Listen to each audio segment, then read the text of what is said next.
অগ্নিকাণ্ড সহ বিভিন্ন দুর্ঘটনায় সতর্কতা ও করণীয় স্লোগান সংবলিত ব্যানার নিয়ে স্থির সমাবেশ করেছে ফায়ার সার্ভিস। একই সঙ্গে উপস্থিত পথচারীদের ফায়ার এক্সটিংগুইশার ব্যবহার করে সাধারণ মানুষের মধ্যে দুর্ঘটনা প্রতিরোধে সচেতনতা বৃদ্ধির লক্ষ্যে ফায়ার সার্ভিসের এই কর্মসূচিতে জনগণের মধ্যে সচেতনতা বৃদ্ধি পেয়েছে। ফলে অগ্নিকাণ্ডে বড় ধরনের দুর্ঘটনার হার কমেছে বলে জানিয়েছে ফায়ার সার্ভিস। মঙ্গলবার জাতীয় জাদুঘরের সামনে স্থির সমাবেশ ও অগ্নি নির্বাপন পদ্ধতি প্রদর্শন শেষে এসব জানান ফায়ার সার্ভিসের ঢাকা বিভাগের উপপরিচালক মোহাম্মদ সালেউদ্দিন। এদিন ফায়ার সার্ভিসের ঢাকা বিভাগের উপপরিচালক মোহাম্মদ সালেউদ্দিনের নেতৃত্বে বেলা ১১টা থেকে দুপুর 12:30টা পর্যন্ত ১১ দিন ব্যাপী স্থির সমাবেশের সমাপ্তি করা হয়। দুর্ঘটনা প্রতিরোধে সচেতনতা বৃদ্ধির লক্ষ্যে এই ১১ দিনে ঢাকা মহানগরীর ৩৭টি স্থানে স্থির সমাবেশ করা হয়।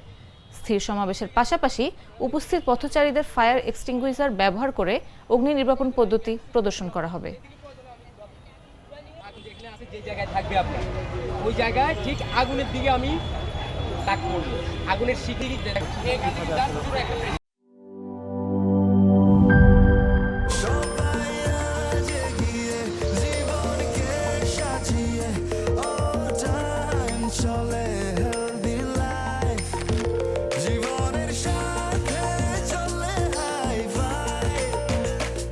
চলার পথে স্বাস্থ্যকর all time honeycomb, all time healthy life.